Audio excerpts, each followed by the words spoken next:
18 वर्षाचा एक मुलगा जो अमेरिकेच्या मॅसेच्युसेट्स युनिव्हर्सिटीमध्ये आर्किटेक्चर शिकत होता, त्याला समजलं की त्याच्या देशावर संकट आलंय. शेजारच्या अरब राष्ट्रांनी इस्रायलवर हल्ला केलाय.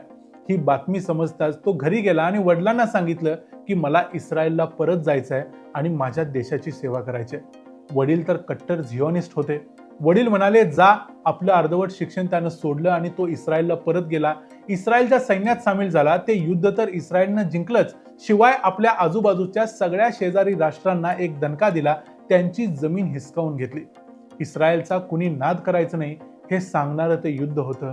आपल्या राष्ट्रासाठी सगळं काही सोडून जाण्याची जी हिंमत होती ती त्याच्यात आलेली होती. ती त्याच्या वडिलांच्याकडून. त्याच्या वडिलांनी त्याला आणि त्याच्या भावाला दोघांना देखील समोर बसवून अनेक वेळा सांगितलं होतं की आपण हजारो वर्षांचा संघर्ष करून इस्रायल मिळवलाय. आता तो वाचवण्यासाठी दुसरं कुणी येणार नाही, तो आपल्यालाच वाचवावं लागेल. आणि ही गोष्ट त्यानं कायम लक्षात ठेवली आणि तो इस्रायलच्या संघर्षासाठी, संरक्षणासाठी आज देखील झुंजत आहे. तो मुलगा म्हणजे इस्रायलचे आत्ताचे पंतप्रधान बेंजामिन नेतन्याहू. एक साधा शिक्षकाचा मुलगा जगातला सर्वात पॉवरफुल माणूस कसा झाला, आणि त्याचबरोबर बघूया इस्रायलच्या संघर्षाची कहाणी आजच्या या व्हिडिओमध्ये. मी आहे रणजित यादव आणि तुम्ही पाहताय द मराठी बाणा. बेंजामिन नेतन्याहू यांची ही कहाणी बघायच्या अगोदर बघायला पाहिजे की इस्रायलचा जन्म कसा झाला. कारण इस्रायल हा देशच मागच्या जवळजवळ 2000 वर्षामध्ये नकाशावर कधीच नव्हता. पण जगभरात, युरोपात, अमेरिकेत, भारतात विखुरलेल्या या लाखो ज्यूंची ही श्रद्धा होती की कधी ना कधी आपल्याला पॅलेस्टाईन जिथं आहे तिथं जायचं आहे. तिथं आपला मूळ इस्रायल नावाचा देश होता आणि कधी ना कधी आपण तो मिळवूच असा त्यांचा विश्वास होता. कारण त्यांना त्या भूमीवरून हाकलून काढलं गेलं होतं. पहिल्या महायुद्धाच्या नंतर मात्र ब्रिटिशांनी पहिल्यांदा हा विषय सिरियसली घेतला आणि ठरवलं की ज्यू लोकांचं जे स्वतःचं घर आहे ते त्यांना मिळवून द्यायचं. ब्रिटिश परराष्ट्र सचिव आर्थर बाल्फोर यांनी 67 शब्दांचं एक पत्र लॉर्ड वॉल्टर रॉथशाइल्ड यांना लिहिलेलं होतं. त्यामध्ये त्यांनी सांगितलं की ज्यू लोकांच्या राष्ट्रासाठी ब्रिटिशांचा पाठिंबा असेल. याला बाल्फोर डिक्लेरेशन असं म्हणतात. ही सगळी भूमी ब्रिटिशांच्याच ताब्यात होती. त्यामुळं लाखो ज्यू 1920च्या आणि 1930च्या दशकात जगभरातून या भागामध्ये येऊन सेटल झाले. पण दुसऱ्या महायुद्धानंतर ब्रिटिशांची ताकद कमी झालेली होती. अमेरिका महासत्ता म्हणून उदयाला आली. जसं ब्रिटिशांनी भारतातून काढता पाय घेतला तसंच त्यांनी इस्रायल, पॅलेस्टाईन, जॉर्डन या सगळ्या भागामध्ये जिथं त्यांची सत्ता होती तिथून काढता पाय घेतला. त्या अगोदर त्यांनी संयुक्त राष्ट्राकडे हा सगळा प्रश्न सोपवलेला होता आणि या ठिकाणी इस्रायल आणि पॅलेस्टाईन असे 2 देश निर्माण करावे. एक ज्यूंचा देश असेल आणि दुसरा अरब मुस्लिमांचा देश असेल असं त्यांनी सांगितलेलं होतं. पण हा ठराव जो UN म्हणजे संयुक्त राष्ट्रानं आणला तो ज्यूंनी स्वीकारला असला तरी अरबांनी मात्र स्वीकारला नाही. ते म्हणाले की सगळी भूमी आमची आहे आणि आम्ही सगळीच भूमी घेणार. अर्थात याचा फटका त्यांना आज देखील बसतोय. 14 मे 1948ला ब्रिटिश अखेर ही सगळी भूमी जशी आहे तशी सोडून निघून गेले. तिथं असलेल्या ज्यू धर्मीयांनी मग आपलं स्वातंत्र्य घोषित केलं. लगेचच दुसऱ्या दिवशी म्हणजे बघा स्वातंत्र्य झाल्याच्या दुसऱ्या दिवशी त्यांच्या आजूबाजूला असलेल्या सगळ्या अरब राष्ट्रांनी त्यांच्यावर आक्रमण केलं. या युद्धात या चिमुकल्या इस्रायल नावाच्या राष्ट्रानं विजय मिळवला आणि अरबांची हजारो स्क्वेअर किलोमीटरची जमीन हिसकावून घेतली आणि इस्रायल नावाचा नवीन राष्ट्राचा जन्म याच पॅलेस्टाईनच्या भूमीत झाला. त्यानंतर एकच वर्षांनी 21 ऑक्टोबर 1949ला इस्रायल मधल्या तेल अवीव नावाच्या शहरात एका मुलाचा जन्म झाला. घरात प्रेमानं आई वडील त्या मुलाला बीबी म्हणून हाक मारायचे. त्याचे वडील इतिहासाचे शिक्षक होते, त्यामुळे त्यांना इस्रायलच्या हजारो वर्षांच्या संघर्ष तोंडपाठ होता. त्यांचं नाव होतं बेंझिओन नेतन्याहू. त्यांचे वडील त्याला आणि त्याच्या थोरल्या भावाला नेहमी सांगायचे की इस्रायलला वाचवणं हे तुमचं परम कर्तव्य आहे आणि त्यासाठी काहीही करायची तयारी ठेवा, सैन्यात जाण्याची तयारी ठेवा. इस्रायल हा त्यावेळी नुकताच म्हणजे 1948ला जन्मलेला देश होता. जन्माला येताच दुसऱ्या दिवशीच या इस्रायलवर आजूबाजूच्या इजिप्त, जॉर्डन, सिरिया, लेबनॉन, इराक या राष्ट्रांनी हल्ला केलेला होता. त्यामुळे देश टिकवण्यासाठी संघर्ष 5वीलाच पुजलेला होता. पण तो देखील त्यांनी केलाच. त्यामुळं शांततेनं चांगलं स्थिर आयुष्य जगावं अशी परिस्थिती इस्रायलमध्ये नव्हती. त्यामुळे बेंझिओन नेतन्याहू यांना नोकरीसाठी, पोट चालवण्यासाठी देश सोडावा लागला आणि ते अमेरिकेमध्ये इतिहासाचे शिक्षक म्हणून नोकरी करू लागले. त्यांचा 7 वर्षाचा मुलगा बेंजामिन आणि 10 वर्षाचा मुलगा योनाथन हे दोघे देखील त्यांच्याबरोबर अमेरिकेत गेले. आता बेंजामिन नेतन्याहूचा मोठा भाऊ जो योनाथन होता त्याची गोष्ट मी पुढे सांगणार आहे. वयाच्या 7व्या वर्षापासून वयाच्या 18व्या वर्षापर्यंत बेंजामिन नेतन्याहू यांचं आयुष्य हे अमेरिकेतच गेलं.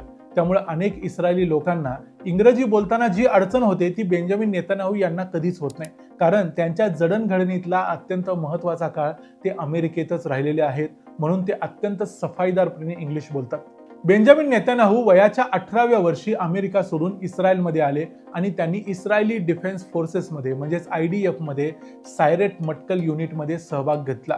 ही एक स्पेशल ऑपरेशनची तुकडी होती. 1967 ते 1972 अशी 5 वर्ष ते इस्रायलच्या आर्मीमध्ये होते.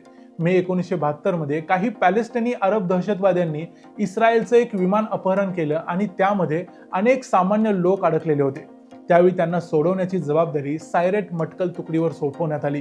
या तुकडीमध्ये विमानाचे मेकॅनिक म्हणून 3-4 लोक गेलेले होते. त्यापैकी एक होते बेंजामिन नेतन्याहू. तिथं गेल्यानंतर त्यांनी विमानाच्या दुरुस्ती करता करता विमानाच्या आत प्रवेश केला आणि आतल्या दोन्ही दहशतवाद्यांना त्यांनी आणि त्यांच्या मित्रानं गोळ्या घालून मारून टाकलं. सर्व प्रवाशांची सुरक्षितपणे मुक्तता केली. या ऑपरेशनमध्ये एक गोळी बेंजामिन नेतन्याहू यांना देखील लागली. त्याच वर्षी बेंजामिन नेतन्याहू यांचं लग्न झालं मरियम वाइझमन या त्यांच्या मैत्रिणीसोबत. ती देखील अमेरिकेमध्ये त्यांच्या सोबतच आर्किटेक्चरमध्ये शिकत होती. लग्नानंतर पुन्हा नेतन्याहूंनी ठरवलं की आपण आपलं शिक्षण कंप्लीट करायचं आणि त्यासाठी ते अमेरिकेला गेले आणि त्यांनी आर्किटेक्चरमधलं आपलं शिक्षण पूर्ण केलं. त्यानंतर नेतन्याहूंचं आयुष्य हे खरं तर एका सरळ रेषेत चाललं असतं, पण 1976 साली नेतन्याहूंच्या आयुष्यातली आणि इस्रायल या देशाच्याच आयुष्यातली एक अशी गोष्ट घडली की त्यानंतर त्यांचं आयुष्य पूर्णपणे बदलून गेलं. 27 जून 1976 popular front of the liberation of Palestine म्हणजे PFLP या एका दहशतवादी संघटनेनं एअर फ्रान्सचं एक विमान जे तेल अविवकडून पॅरिसला चाललेलं होतं ते ग्रीसमध्ये हायजॅक केलं. या विमानामध्ये 248 प्रवासी होते. हे हायजॅक केलेलं विमान घेऊन ते युगांडामधल्या एंटाबे या शहरात घेऊन गेले. तिथल्या एअरपोर्टवरती हे विमान उतरवलं गेलं. विमानातल्या ज्यू नसलेल्या सर्व लोकांना सोडून देण्यात आलं. फक्त 102 प्रवासी शिल्लक राहिले, जे सगळे इस्रायली होते आणि सगळे ज्यू होते.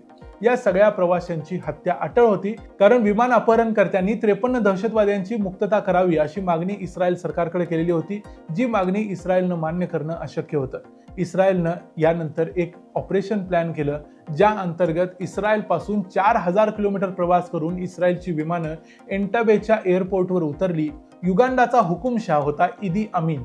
याच्याकडे एक ब्लॅक कलरची मर्सडीज होती. तशाच पद्धतीची एक मर्सडीज घेऊन सायरेट मटकल तुकडीची टीम तिथं विमानाच्या जवळ पोहोचली. याच सायरेट मटकल तुकडीमध्ये तुमच्या लक्षात असेल तर बेंजामिन नेतन्याहू पूर्वी होते. आता याच सायरेट मटकल तुकडीचा कमांडर होता योनाथन नेतन्याहू, म्हणजेच बेंजामिन नेतन्याहूंचा थोरला भाऊ. विमानामध्ये दहशतवादी होते, बाहेर युगांडाचे पोलीस होते आणि मिलिटरी देखील होती. पण या युनिटनं एकेकाला वेचून मारलं आणि या सगळ्या ऑपरेशनचा हेड असणारा योनाथन नेतन्याहू हे सगळं ऑपरेशन एका ठिकाणी राहून मॉनिटर करत होता. विमानाच्या जवळच तो थांबलेला होता आणि त्याची टीम एक दहशतवाद्याला मारत होती. या ऑपरेशनमध्ये इस्रायलने सर्वच्या सर्व 102 ज्यू प्रवाशांची यशस्वीपणे मुक्तता केली. योनाथन नेतन्याहू मात्र या ऑपरेशनमध्ये शहीद झाला. इस्रायलपासून 4000 किलोमीटर दूर असलेल्या या ऑपरेशनमध्ये यश मिळवून देणाऱ्या या तुकडीचं खूप कौतुक झालं आणि योनाथन नेतन्याहू हा इस्रायलमधला हिरो झाला. यावेळी बेंजामिन नेतन्याहू हे अमेरिकेत होते. आर्किटेक्चरचं शिक्षण संपवलेलं होतं. त्यांनी आपल्या भावाच्या पत्रांचं एक पुस्तक प्रकाशित केलं. या पुस्तकाचं नाव होतं self portrait of a hero, letters of Yonatan Netanyahu. त्यानंतर अमेरिकन टीव्हीवर, मीडियावर ते योनाथनच्या आणि इस्रायली डिफेन्स फोर्सेसच्या सायरेट मटकल या तुकडीच्या कहाण्या लोकांना सांगायला लागले. पॅलेस्टाईनवर, अरबांच्यावर टीका करायला लागले. त्यांच्या भाषेला धार होती. ते अमेरिकेत चांगले प्रसिद्ध झाले, कारण ते अतिशय सफाईदारपणे आणि अतिशय जबरदस्त इंग्लिशमध्ये या सगळ्या गोष्टी मांडत होते. त्यांचं हे स्किल बघून इस्रायलनं त्यांना इस्रायलच्या अमेरिकन दूतावासाचा प्रवक्ता बनवलं. पुढे 1983 साली त्यांना इस्रायलचं संयुक्त राष्ट्रातले राजदूत बनवलं गेलं. पुढे 5 वर्ष त्यांनी अतिशय प्रभावीपणे आणि परखडपणे संयुक्त राष्ट्रात इस्रायलची बाजू मांडली आणि 1988 साली त्यांनी राजीनामा दिला आणि ते इस्रायलमध्ये परत आले. कट्टर उजव्या विचारसरणीच्या लिकुड पार्टीमध्ये ते सहभागी झाले. त्याच वर्षी म्हणजे 1988ला ते खासदार म्हणून निवडून आले आणि क्नेसेट म्हणजे इस्रायली पार्लमेंटमध्ये गेले. तिथं देखील त्यांची भाषणं गाजू लागली. त्यांनी सरकारवर टीकेची झोड उठवली. सरकार अमेरिकेसमोर शरण जातंय, अरबांच्या समोर माघार घेते अशी टीका ते सरकारवर करायला लागले. त्यांची कट्टर उजवी विचारसरणी लोकांना देखील आवडायला लागली. 1993 मध्ये अमेरिकेचे नवे राष्ट्राध्यक्ष बिल क्लिंटन यांनी एक नवीनच योजना आखली की इस्रायल आणि पॅलेस्टाईन मधला संघर्ष पूर्णपणे मिटवायचा आणि त्या बदल्यात इस्रायलनं 1967 सालच्या 6 दिवसांच्या युद्धामध्ये जी भूमी बाकीच्या राष्ट्रांच्याकडून जिंकलेली होती ती सगळी भूमी परत द्यायची. म्हणजे थोडक्यात गाझा, वेस्ट बँक हा सगळा भाग पॅलेस्टाईनला परत देऊन टाकायचा. त्या बदल्यात इस्रायल आणि पॅलेस्टाईन हे 2 स्वतंत्र देश तिथं असतील. त्यांच्यामध्ये इथून पुढे कोणत्याही मुद्द्यावर झगडा होणार नाही. तेव्हाचे इस्रायलचे पंतप्रधान इत्झाक राबिन यांच्या मनात नसताना देखील त्यांनी या गोष्टीला होकार दिला होता आणि अमेरिकेमध्ये व्हाईट हाऊसमध्ये त्यांची आणि यासर अराफात यांची एक मीटिंग झाली. त्यामध्ये त्यांनी यासर अराफात यांच्याबरोबर हात मिळवला. आता इथं एक गोष्ट सांगणं गरजेचं आहे, ती म्हणजे 1964 सालीच PLO ची स्थापना झाली. PLO म्हणजे पॅलेस्टाईन लिबरेशन ऑर्गनायझेशन, म्हणजेच पॅलेस्टाईनची भूमी इस्रायलने जी हिसकावून घेतली होती ती मुक्त करण्यासाठी या संघटनेचा जन्म झाला आणि या संघटनेचे प्रमुख होते यासर अराफात. या यासर अराफात यांचे भारताशी अत्यंत चांगले जिव्हाळ्याचे संबंध होते. इंदिरा गांधींना ते आपली बहीण म्हणायचे. त्यामुळं भारताचा देखील पॅलेस्टाईनला अनेक वर्षांपासून पूर्वी पाठिंबा असायचा. ते भारतात देखील येऊन गेले होते. भारतानं त्यांना नेहमी सन्मानाची वागणूक दिलेली होती, हे देखील इथं सांगणं गरजेचं आहे. पण इस्रायल मात्र PLOला दहशतवादी संघटना मानायचा आणि अजूनही मानतो. PLOशी हात मिळवणी करून राबिन यांनी मोठी चूक केली असा आरोप बेंजामिन नेतन्याहू यांनी केला. त्यावेळी ते विरोधी पक्षात होते. त्यांनी राबिन यांच्या विरोधात जन आंदोलन उभं केलं. याचाच परिणाम असा झाला की 4 नोव्हेंबर 1995ला एका भडकलेल्या माथेफिरू तरुणाने जाऊन राबिन यांचा म्हणजे पंतप्रधानाचाच खून केला आणि जनतेला उकसवायचं काम बेंजामिन नेतन्याहू यांनी केलं. म्हणून हा सगळा खुनाचा आरोप बेंजामिन नेतन्याहू यांच्यावरती आला. बेंजामिन नेतन्याहू यांचं पॉलिटिकल करिअर संपायच्या मार्गावर लागलं, कारण त्यांची प्रतिष्ठा ढासळायला लागली. येणाऱ्या निवडणुकीमध्ये त्यांचा पराभव नक्की होणार हे आता सगळेजण बोलायला लागले. अमेरिकेचे राष्ट्राध्यक्ष बिल क्लिंटन यांची देखील अशीच इच्छा होती की राबिन यांचे वारसदार असलेले शिमॉन पेरेस हे पुढचे पंतप्रधान व्हावेत. पण ऐन निवडणुकीत जून 1996 मध्ये इस्रायलमध्ये सिरियल बॉम्ब ब्लास्ट झाले. म्हणजे इस्रायलमध्ये सलग 4 घटना अशा घडल्या की बसमध्ये ब्लास्ट झाला आणि त्यामध्ये अनेक सामान्य लोकांचा मृत्यू झाला. त्यामुळे जनतेचं मत असं झालं की पॅलेस्टाईन बरोबर शांततेची चर्चा होऊच शकत नाही आणि आम्ही ती करणार नाही, असं इस्रायलची जनताच आता म्हणायला लागली. याचा परिणाम आता निवडणुकीच्या निकालावर देखील झाला. तो म्हणजे ज्यांची हार नक्की होती ते बेंजामिन नेतन्याहू जिंकले. नेतन्याहू हे बाजीगर ठरले आणि 18 जून 1996ला इस्रायलचे पहिल्यांदा पंतप्रधान झाले. बेंजामिन नेतन्याहू पंतप्रधान झाल्यामुळे पॅलेस्टाईन आणि इस्रायलमध्ये जी शांततेची चर्चा चालू होती ती आता होणं जवळजवळ अशक्य झालं होतं. हे क्लिंटन यांना देखील माहिती होतं. पण क्लिंटन यांना आपण प्रेसिडेंट आहोत तोपर्यंत हा प्रश्न मिटवायचा होता आणि त्यासाठी त्यांनी पुन्हा बेंजामिन नेतन्याहू यांना आणि यासर अराफात यांना चर्चा करायला लावली. ही चर्चा करायला नेतन्याहू यांना भाग पाडली गेली. त्यासाठी देखील नेतन्याहू तयार नव्हते, पण अमेरिकेच्या दबावापुढे त्यांच्याकडे दुसरा कुठला पर्याय नव्हता, कारण त्यावेळी इस्रायल आता एवढा समर्थ देश नव्हता. त्यांना देखील अखेर अमेरिकेसमोर शरण जावं लागलं. या सगळ्या गोष्टींचा परिणाम असा झाला की कट्टर उजव्या विचारसरणीचे असलेले बेंजामिन नेतन्याहू यांची प्रतिमा ढासळली. अमेरिकेच्या दबावाला ते बळी पडले असा शिक्का त्यांच्यावर बसला आणि 17 मे 1999ला झालेल्या निवडणुकीत बेंजामिन नेतन्याहू यांचा पराभव झाला. ते सत्तेतून बाहेर पडले. एहूद बराक हे इस्रायलचे पुढचे पंतप्रधान झाले. पण तोपर्यंत बिल क्लिंटन यांची दुसरी टर्म देखील संपत आलेली होती. त्यामुळे पुढे येऊन एहूद बराक यांनी देखील गाझा आणि वेस्ट बँक परत आम्ही देणार नाही हाच मुद्दा ताणला आणि चर्चेची गाडी घसरत गेली. पुढे 8 वर्ष अमेरिकेत रिपब्लिकन पार्टीची सत्ता होती. म्हणजे जॉर्ज बुश हे प्रेसिडेंट होते. त्यावेळी मुद्दामून असं काहीतरी चर्चा घडवून ज्यू लोकांना नाराज करायचा प्रयत्न त्यांनी केला नाही. जनरली एक गोष्ट लक्षात ठेवा, जेव्हा जेव्हा रिपब्लिकन पार्टी अमेरिकेत सत्तेत असते त्यावेळी इस्रायलच्या बाजूने निर्णय घेतले जातात. जेव्हा डेमोक्रॅटिक पार्टी सत्तेत येते त्यावेळी इस्रायलला फटका बसेल असे निर्णय तिथं घेतले जातात. आता सध्या पुन्हा एकदा रिपब्लिकन पार्टी सत्तेत आहे, म्हणजे डोनाल्ड ट्रम्प सत्तेत आहेत. त्यावरून डोनाल्ड ट्रम्प काय करतात ते तुम्ही समजू शकता. फेब्रुवारी 2009 मध्ये इस्रायलमध्ये पुन्हा एकदा निवडणुका झाल्या. अगोदरचे पंतप्रधान एहूद ओलमर्ट यांना भ्रष्टाचाराच्या मुद्द्यावर राजीनामा द्यायला लागलेला होता. त्यानंतर झालेल्या निवडणुकीत लिकुड पार्टीला सर्वात जास्त जागा देखील मिळालेल्या नव्हत्या, पण तरी देखील बेंजामिन नेतन्याहू यांनी आपल्याला अनेक पक्षांचा पाठिंबा मिळवला आणि सत्तेचं गणित जमवलं. बेंजामिन नेतन्याहू दुसऱ्यांदा इस्रायलचे पंतप्रधान झाले. त्याच वेळी अमेरिकेमध्ये सत्तापालट होऊन बराक ओबामा हे डेमोक्रॅटिक पक्षाचे प्रेसिडेंट सत्तेत आले. बराक ओबामांनी पहिल्यांदाच एक गोष्ट क्लिअर केली, ती म्हणजे सगळंच काही इस्रायलच्या मनासारखं होणार नाही. 1967च्या बॉर्डर्स प्रमाणे गाझा आणि वेस्ट बँक परत द्यावी लागेल आणि इस्रायल आणि पॅलेस्टाईन हे दोन्ही देश शेजारी शेजारी नांदतील, असं त्यांनी पहिल्यांदाच सांगितलं. मे 2009 मध्ये ओबामा आणि बेंजामिन नेतन्याहू यांची पहिल्यांदा भेट झाली. त्यावेळी देखील ओबामांनी त्यांना हेच क्लिअर सांगितलं, पण नेतन्याहू यांनी ही गोष्ट कधीच मान्य केली नाही. त्यांनी सांगितलं की इस्रायल 1967च्या बॉर्डर्स स्वीकारणार नाही, आपण जिंकलेली भूमी कधीही परत देणार नाही. त्यामुळे ओबामा आणि बेंजामिन नेतन्याहू यांच्यामध्ये संघर्ष चालू राहिला. ओबामा पुढे 8 वर्ष अमेरिकेचे प्रेसिडेंट राहिले. या संपूर्ण काळात हा संघर्ष तसाच होता. इस्रायलचा आणखी एक पारंपरिक शत्रू आहे, तो म्हणजे इराण. इराणने जर अण्वस्त्र बनवली तर त्याचा उपयोग इराण इस्रायलच्या विरोधात करेल आणि इस्रायलला नकाशावरून पुसून टाकेल, अशी भीती बेंजामिन नेतन्याहूंना अगोदरपासून वाटत आलेली आहे आणि ती त्यांनी अनेक वेळा बोलून दाखवलेली आहे. पण 2015 मध्ये बराक ओबामा यांनी इराण बरोबर एक चांगली डील केली, ज्यामध्ये इराणने हे मान्य केलं की आपला अण्वस्त्र कार्यक्रम यापुढे आम्ही जास्त पुढे रेटणार नाही आणि इराणमध्ये जे काही चाललंय म्हणजे अण्वस्त्र कार्यक्रमासंबंधी ते सगळं मॉनिटर करायला एक पथक असेल, ते पथक येऊन हे सगळं बघेल, IAEA ला मान्यता दिली जाईल. या सगळ्या गोष्टी त्यांनी मान्य केल्या. त्या बदल्यात इराणवर असणारे सँक्शन्स अमेरिका उठवेल असं ओबामांनी सांगितलं. पण ही डील नेतन्याहूंना आवडली नाही. त्यांचं पहिल्यापासूनच असं म्हणणं होतं की इराणवर हल्ला करून इराणचा हा अण्वस्त्र कार्यक्रम बंद पाडला पाहिजे. त्यानंतर 3 मार्च 2015ला अमेरिकेच्या संसदेत त्यांनी एक भाषण केलं. यामध्ये त्यांनी अमेरिकेच्या डीलवर आणि डायरेक्ट प्रेसिडेंट ओबामा यांच्यावर टीका केली आणि त्यांना तिथं असलेल्या खासदारांचा भरभरून पाठिंबा मिळाला. 40 वेळा स्टँडिंग ओवेशन नेतन्याहूंना मिळालं. म्हणजे अमेरिकेतले अनेक लोक हे बेंजामिन नेतन्याहूंच्या बाजूने होते आणि त्यांचे मुद्दे बरोबर होते असंच तिथल्या लोकांना वाटत होतं, हे यातून दिसून आलं. पण तरीही अमेरिकेचे प्रेसिडेंट त्यावेळेला बराक ओबामा होते. बराक ओबामांनी अखेर इराण बरोबर डील केलीच. पण नंतर 2016 ते 2020 या काळात जेव्हा डोनाल्ड ट्रम्प अमेरिकेचे प्रेसिडेंट झाले, त्यावेळी मात्र बेंजामिन नेतन्याहूंनी यशस्वीपणे ट्रम्प यांच्याकडून ती डील तोडून टाकली आणि इराणवर पुन्हा सँक्शन्स लावले. आता या गोष्टीचा परिणाम आता सध्या जे युद्ध चालू आहे त्याच्यावरती झाला.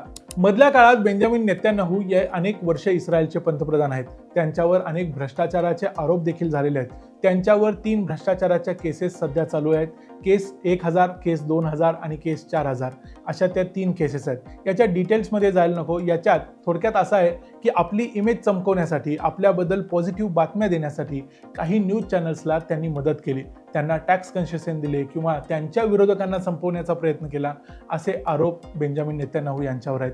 याशिवाय त्यांना काही लोकांनी, काही बिझनेसमॅननी, काही हॉलिवूडमधल्या प्रोड्युसर्सनी काही गिफ्ट्स दिले आहेत, ज्वेलरी दिली. या सगळ्या गोष्टींच्या बदल्यात त्यांना देखील व्हिसामध्ये कन्सेशन दिलं, त्यांच्या बिझनेसमध्ये देखील त्यांना ढिलाई दिली. अशा अनेक गोष्टी नेतन्याहूंनी केल्या असे आरोप त्यांच्यावर आहेत. त्याच्याबद्दल त्यांच्यावरती अजूनही केसेस चालू आहेत. मी निर्दोष आहे असं बेंजामिन नेतन्याहू सलगपणे सांगत आहेत. डोनाल्ड ट्रम्प परवा जेव्हा इस्रायलमध्ये गेले होते तेव्हा देखील त्यांनी सांगितलं की बेंजामिन नेतन्याहू हे माझे मित्र आहेत, ते निर्दोष आहेत, त्यांनी काही केलं असेल नसेल तरी त्यांना माफ करून टाका, असं त्यांनी इस्रायलच्या प्रेसिडेंटना सांगितलं. जर बेंजामिन नेतन्याहू यामध्ये दोषी आहेत हे सिद्ध झालं तर त्यांना 10 वर्षाची शिक्षा होऊ शकते, जी होणं आता जवळजवळ अशक्य आहे. इस्रायल आणि बेंजामिन नेतन्याहू यांच्या आयुष्यातली आणखी एक महत्त्वाची घटना घडली, ती म्हणजे 7 ऑक्टोबर 2023ला जेव्हा गाझामध्ये असलेल्या हमासच्या दहशतवाद्यांनी जवळजवळ 3000 दहशतवादी इस्रायलच्या भूमीत घुसले आणि त्यांनी 1200 इस्रायली नागरिकांची हत्या केली. त्यामध्ये 250 लोकांना कैद केलं गेलं आणि ज्यांना ओलीस ठेवलं गेलं. त्या बदल्यात इस्रायलनं मग गाझा पट्टीवर हल्ला केला आणि पुढच्या 2-2.25 वर्षात अक्षरशः गाझा पट्टी भस्मसात करून टाकली. गाझाला सर्व बाजूनी ब्लॉक करून टाकलं. गाझापर्यंत कोणत्याही प्रकारे अन्न पोहोचणार नाही याची व्यवस्था त्यांनी केली. त्यामुळे हजारो गाझा पट्टीमधल्या निरपराध लोकांचा यामध्ये मृत्यू झाला, असा आरोप त्यांच्यावर केला गेला. इंटरनॅशनल क्रिमिनल कोर्टामध्ये बेंजामिन नेतन्याहू यांच्याविरुद्ध खटला चालवला गेला. त्यामध्ये ते दोषी सिद्ध झाले, पण अर्थात त्यांना याचा डायरेक्ट काहीही फरक पडणार नाही. पण तरी देखील इस्रायलच्या पंतप्रधानांच्यावर असा खटला चालवणं आणि त्यांना दोषी ठरवणं ही फार मोठी गोष्ट आहे. पण या संपूर्ण काळात नेतन्याहूंनी आपल्या वडिलांनी दिलेली एक शिकवण कायम लक्षात ठेवली की इस्रायलच्या उभारणीसाठी आणि इस्रायलच्या संरक्षणासाठी आपणच लढलं पाहिजे, दुसरं कुणीही येणार नाही. इस्रायलचे अनेक शत्रू आहेत. जसं हमास आहे तसं लेबनॉनमधून काम करणारी एक हिजबुल्ला नावाची दहशतवादी संघटना आहे. येमेनमधून काम करणारी हुती बंडखोर देखील आहेत. इराण तर नेहमीच इस्रायलला पाण्यात पाहत आलाय. 7 ऑक्टोबरच्या दहशतवादी हल्ल्यानंतर हेजबुल्ला या दहशतवादी संघटनेनं देखील इस्रायलच्या उत्तर भागामध्ये हल्ला केला. त्या बदल्यात इस्रायलनं हेजबुल्लाच्या दहशतवाद्यांना शोधून शोधून मारायचं काम चालू केलं. त्यांचं लोकेशन ट्रॅक केलं आणि लोकेशन ट्रॅक करून त्यांना मारलं गेलं. त्यांचं लोकेशन हे इस्रायलला त्यांच्या मोबाईलमधूनच मिळत होतं. म्हणून हेजबुल्लाच्या दहशतवादी संघटनेनं ठरवलं की आता मोबाईलच वापरायचं नाही, त्याऐवजी पेजर वापरायचा. इस्रायलने त्याचा देखील प्लॅन केला. हेजबुल्ला ही संघटना तैवानच्या गोल्ड अपोलो नावाच्या कंपनीकडून 5,000 पेजर विकत घेणार होती. ही गोष्ट इस्रायलला अर्थातच मोसादला समजली आणि इस्रायलनं आपलीच एक शेल कंपनी तयार केली. त्याच्या मार्फत गोल्ड अपोलोला व्हेंडर म्हणून 5,000 पेजर विकले. हेच पेजर पुढं हिजबुल्लाकडे आले आणि 17 सप्टेंबर 2024ला इस्रायलनं एकाच दिवशी हे सगळे पेजर ब्लास्ट केले. त्याचीच बातमी जगभर झालेली होती. यामध्ये जवळजवळ 42 दहशतवाद्यांचा मृत्यू झाला. याशिवाय 3,500 ते 4,000 लोक यामध्ये जखमी झाले. त्या पुढच्या 10 दिवसात बेंजामिन नेतान्याहूंनी एक प्रकारे टार्गेट करून हेजबुल्लाचा जो म्होरक्या होता हसन नसरल्ला याला देखील तो ज्या बंकरमध्ये लपला होता त्या बंकरवर डायरेक्ट अटॅक करून त्याला देखील मारून टाकलं. 2025च्या शेवटी गाझा पट्टीमध्ये चाललेलं युद्ध डोनाल्ड ट्रम्प यांनी थांबवलं. पण तरी देखील इराणचा काटा काढलाच पाहिजे ही गोष्ट डोनाल्ड ट्रम्प यांना नेतान्याहूंनी पटवली. इराणचा काटा काढण्यासाठी इराणमधली इस्लामिक रिजिम संपवायलाच पाहिजे आणि त्यासाठी इराणचे सर्वेसर्वा आयातुल्ला खोमेनी यांनाच मारायला पाहिजे ही गोष्ट देखील नेतान्याहूंनी त्यांना पटवून दिली. जोपर्यंत डोनाल्ड ट्रम्प सत्तेत आहे तोपर्यंत आपण काहीही घडवून आणू शकतो, करू शकतो हे नेतान्याहूंना चांगलेच माहिती आहे. इराण हा इस्रायलचा 1 नंबरचा शत्रू आहे असं ते अनेक वर्ष वारंवार म्हणत आलेले आहेत. 2018 साली डोनाल्ड ट्रम्प प्रेसिडेंट झाल्यानंतर इराण बरोबरची जी डील तोडण्यात आली होती त्यानंतर अमेरिकेनं आणि इस्रायलनं वारंवार इराणवर आरोप करायला सुरुवात केली की ते त्यांच्याकडे असलेल्या युरेनियमचं एनरिचमेंट करतायत आणि अणुबॉम्ब बनवतायत. आणि याच अणुबॉम्बच्या मुद्द्यावरती 28 फेब्रुवारी 2026ला अमेरिकेच्या सोबत इस्रायलनं इराणवर हल्ला केला आणि इराणचे सर्वेसर्वा आयातुल्ला खोमेनी यांची हत्या केली. त्याचबरोबर IRGC म्हणजे इराणच्या मिलिटरीचे जवळजवळ डझनभर लीडर्स मारून टाकले. इराणचा खात्मा झाल्यानंतर किंवा जर पुढे भविष्यात इराणमधली इस्लामिक रिजिम संपली तर त्यानंतर इस्रायल समोर इस्रायलला धोका निर्माण करेल अशी एकही शक्ती जगात असणार नाही. 1967च्या बॉर्डरचा विषय तर आता कधीच संपलेला आहे, तो पुन्हा येणार नाही अशी परिस्थिती आहे. वेस्ट बँक भागामध्ये तर इस्रायलनं ज्यू लोकांच्या वसाहती वाढवायला सुरुवात केलेली आहे आणि पुढच्या काही वर्षात कदाचित वेस्ट बँक संपूर्णपणे इस्रायल काबीज करण्याची शक्यता आहे. त्यामुळं जेव्हा बेंजामिन नेतान्याहूंचा जन्म झाला होता तेव्हा इस्रायलवर सगळ्या बाजूंनी संकट कोसळत होती. आज जेव्हा ते 77 वर्षाचे आहेत तेव्हा इस्रायलला भीती घालेल अशी कोणतीही ताकद संपूर्ण जगात शिल्लक राहिलेली नाही. त्यांच्या वडिलांनी त्यांना सांगितलं होतं की इस्रायलला वाचवण्यासाठी, टिकवण्यासाठी आपल्यालाच उभं राहावं लागेल, दुसरं कुणीही येणार नाही. ही गोष्ट त्यांनी लक्षात ठेवली आणि करून दाखवलं. ही होती बेंजामिन नेतान्याहू यांची संपूर्ण कहाणी आजपर्यंत. याशिवाय तुम्हाला बेंजामिन नेतान्याहू यांच्या आयुष्यातल्या काही इंटरेस्टिंग गोष्टी माहिती असतील तर आम्हाला कमेंट्समध्ये जरूर सांगा. हा व्हिडिओ तुम्हाला कसा वाटला ते आम्हाला जरूर सांगा. व्हिडिओ आवडला असेल तर व्हिडिओला लाईक जरूर करा, चॅनलला सबस्क्राईब करा. पुन्हा भेटू पुढच्या व्हिडिओमध्ये. तोपर्यंत पाहत राहा द मराठी बाणा. जय हिंद, जय महाराष्ट्र.